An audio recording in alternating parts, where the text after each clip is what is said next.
Let me introduce Gene Swanson.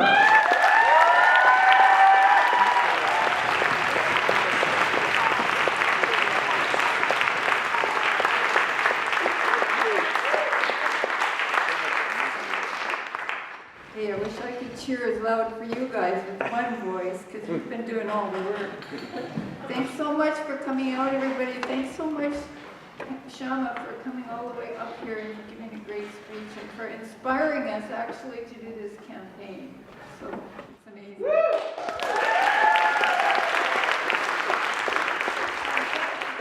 Socialist alternative for organizing this event. I'd like to acknowledge that we're on the stolen territory of the Musqueam, Tsleil-Waututh, and Squamish people, and this beautiful territory, and thank them for allowing us to be here. And I really want to acknowledge that this land has been stolen from them, and it needs to be returned in some way. So for the last 40 years, governments around the world have been cutting taxes for the rich and services and programs for the rest of us. As a result, the richest 5 men in the world own more wealth than the poorest 3.6 billion. And Vancouver is one of the most unequal cities in Canada. One billionaire owns a $75 million house, and we have over 2,000 people sleeping on the streets. It's so, so wrong by any moral standard.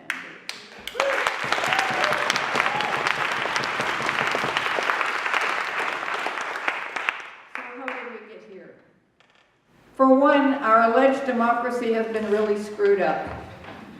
Property owners can vote twice, but non-residents who live and contribute and pay taxes can't vote at all. Tenants miss getting on the voters list because they move more than owners. Chip Wilson, the $75 million mansion owner, can contribute $37,000 to Vision Vancouver, more than our entire campaign will raise.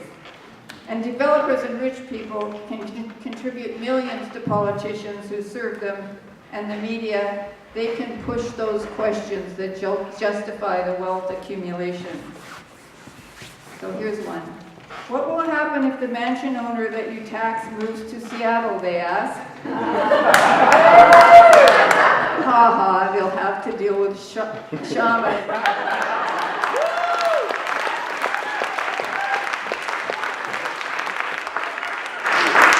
What about the poor mansion owner who can't afford to pay a higher tax, they ask? That mansion owner has quite a few options that a homeless person on the street or a minimum wage earner doesn't have to keep a roof over their head. And what about the poor landlord, I've got this one a lot, who won't be able to make it if we have a rent freeze? First of all, how can you not make a profit if you're charging an average of over $2,000 a month for a one-bedroom apartment? And secondly, apartment owners have a lot of options too that renters don't. I've just realized during this campaign that these questions they ask are cliche questions, and I've been hearing them for the last 40 years.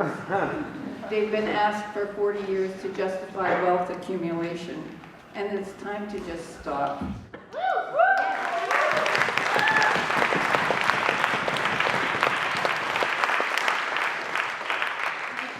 Sandy always said it's really important to ask the right question. Well, the right question is not what will happen to the poor mansion owner. The right questions are related to how do we get more equality and democracy, and that's what this campaign is about.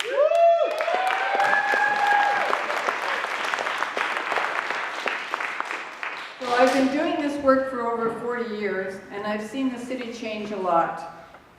When I began this work, we weren't really focused on homelessness. You know why? There wasn't much. Things have gotten so bad over the decades, and our politicians have so consistently shown that they're not working with us, for us, that I got pretty jaded about electoral politics, to be honest. For 30 years, I kind of eschewed them. But I'm happy to say that the tide seems to be turning. Just look at Shama and what she's done in Seattle.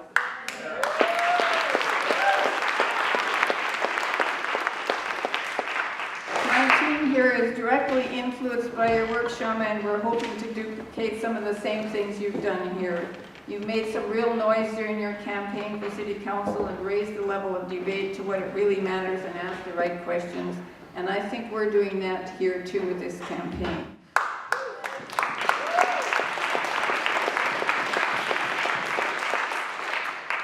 Our campaign has inspired so much debate that our opponents and the city's political pundits have been forced to address our policies, whether they agree or not, namely the mansion tax and the rent freeze.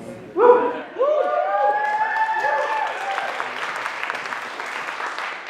Seattle, Shama called on the city to tax the rich, and this summer Seattle City Council approved a tax on wealthy residents. In Canada, while the province and federal governments can tax incomes progressively, the city can only tax property with a flat rate. I don't think that's right. I think there should be a higher tax rate for more valuable properties. And that's why we're calling for a mansion tax, where people with a home worth over $5 million would pay an extra 1%. And if it's worth over $10 million, they'd pay an extra 2%. And if your house is worth under $5 million, there's no change. So this plan will bring in about $174 million a year. Just 1 year with a mansion tax is more than enough to cover the cost of the modular housing to wipe out homelessness.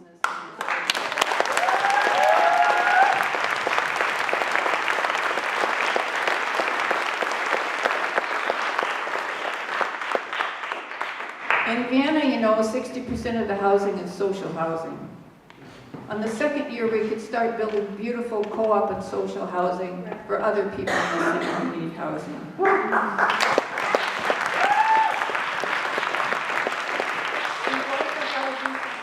I'm the only candidate who's saying this. We've got to start making public land available to Indigenous people for housing. Yes.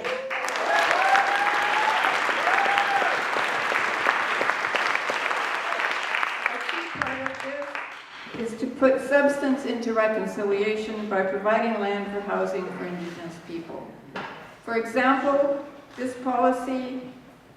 this policy, the threat of condo development on the Musqueam Midden could have been stopped right away, and the city could buy the land and return it to its rightful owners. This is the housing we need, and we can pay for it with a mansion tax. We're also calling for a rent freeze. Yeah. The Landlord Association doesn't like me. We want it because rents are skyrocketing. Over $2,000 a month for a one-bedroom. And people are leaving the city because they can't afford to live here, or doubling up when they don't want to, or staying home with their parents. And we're saying there should be no rent increases, period, in privately owned apartments for at least 4 years. And after that, we can reassess it. The first thing we did when we started this campaign for city council was go around getting people to sign the rent freeze petition. We have thousands of signatures on our petition, and people are basically snatching it out of our hands to sign it. And then while they're signing, they tell us about their own rent horror stories. A lot of people actually say we need a rent reduction. Yeah.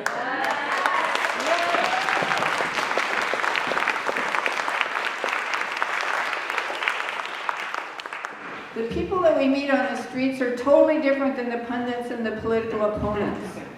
People know the city is unaffordable. People know City Hall doesn't care about them and working class people. People know housing should be a human right. They know we need a political revolution now.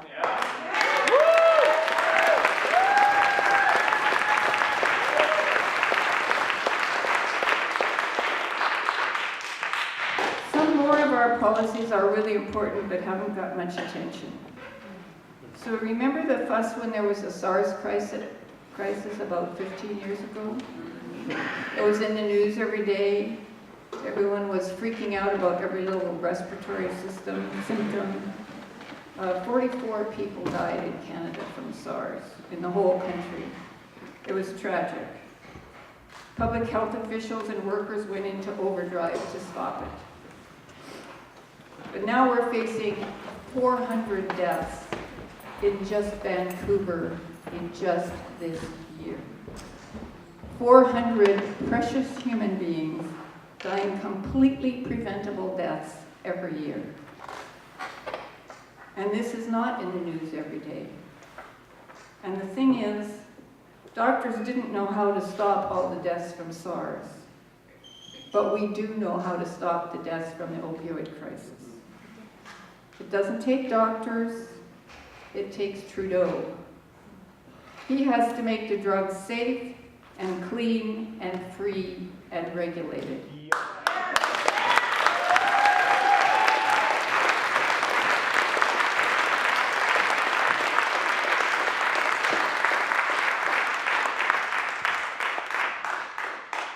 That would stop the deaths.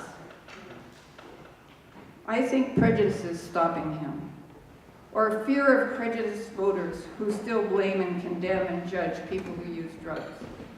If I get on council, I'm going to try and tackle that prejudice, that blame, till we stop the deaths.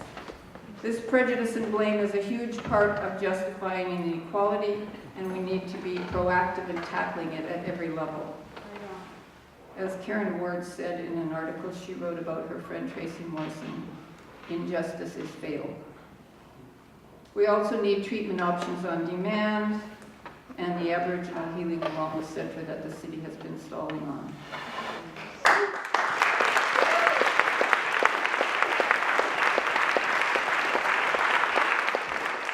We have some sanctuary city policies in Vancouver, but they don't apply to the police, the library, or the parks. Thousands of temporary workers from different countries come here to work, and if their employer exploits them or if they have to quit for some reason, they can be deported while they try for another job. They haven't done anything wrong, they haven't hurt anyone, they need the same police, library, and park services that everybody else has, and they should be able to have them without fear of being detained and deported. If I get elected, I'm going to work so the police can't report people to border security, and so that everyone can use all the parks and library services without fear and regardless of their immigration status. Yes.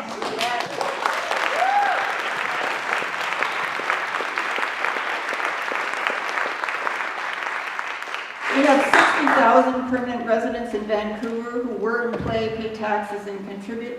I'm going to work on getting them the right to vote.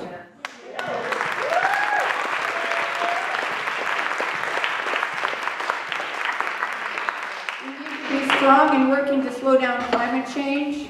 Stopping Kinder Morgan is at the top of my agenda, along with working for free transit. I just read that Columbus, Ohio has free transit for workers in their downtown area. What a great idea. We could start with that. Or what Calgary has, which is a $5 a month bus pass for low-income people. Yes.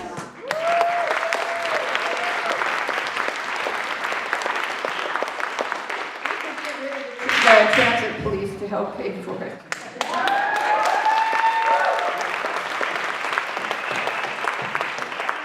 With free transit, a lot of people would stop driving and polluting. We need more civilian control over the police to stop harassment and criminalization of people because they're poor. We could cut the police budget and have millions left for services that would reduce the need for them. This is what we need for the city. I'm so tired of hearing politicians that talk about doing only what's possible with the existing rules. Those rules are what got us into this mess, where the rich live longer and the poor and the stereotype die young. I want to fight for what we need. If the province won't do what it has the power to do, then they should give that power to the city. We need to open up City Hall, like Shauna said, to folks who are working for social and environmental justice, and we need to keep pushing, pushing, pushing. Yes.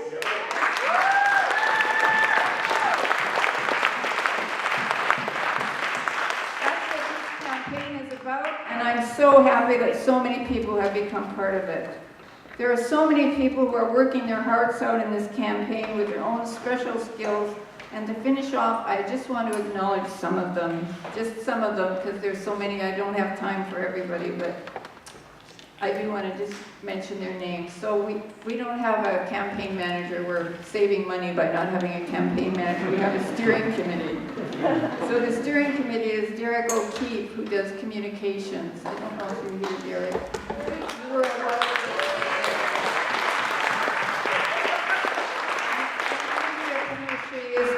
who, in spite of having 2 jobs and 2 kids, it took on the financial agent duties and organized meetings.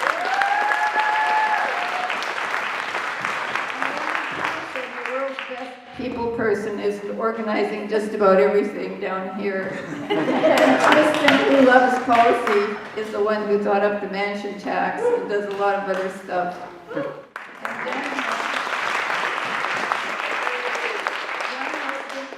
Well, he helped with the speech, but he didn't write the whole thing. But Daniel, when he does write a speech, he writes the kind of speeches where afterwards people say, I was going to vote for Pete Fry, but now I'm voting for you.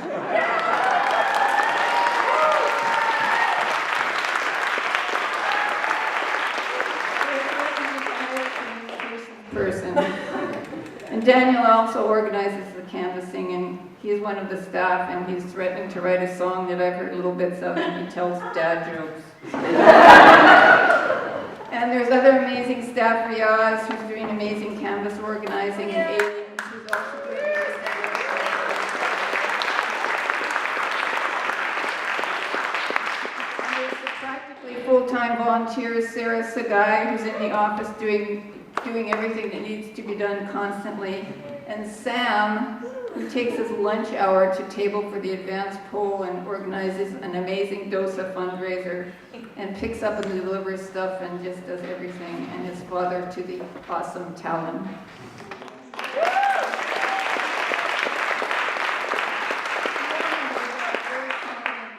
Organizing, and Bill, who organized this event, thank you, Bill, and is organizing the canvassing in Grandview. And connected us to the channel.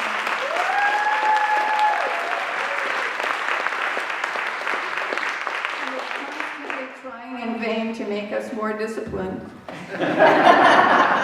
And all the socialist alternative volunteers are canvassing their heart out in Grandview. Thank you so much. And we are the only campaign I have ever heard of that has an art crew. Maddie.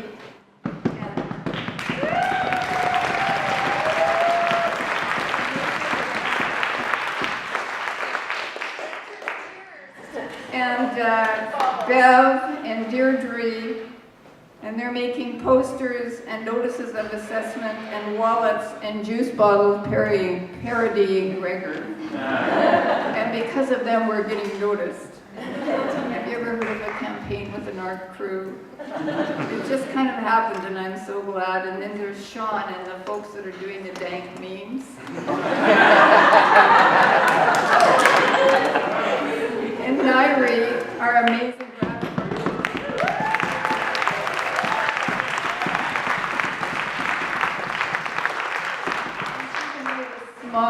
Swan emoji. So anyway, there's tons of people, and I don't have enough time, but thank you so much to them and to all of you who have been helping out.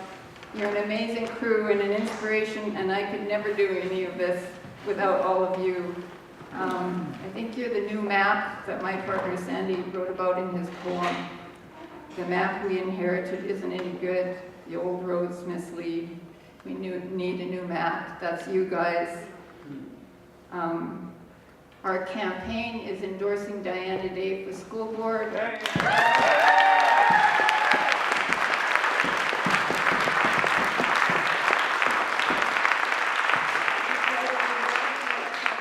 And Addie up here in the corner, the youngest.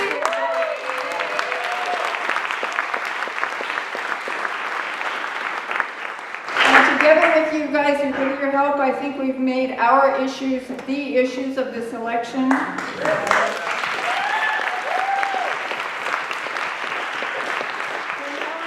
To the finish line, take a little rest, and then as Sandy always said, more work and onward to justice. Thank you so much, everybody.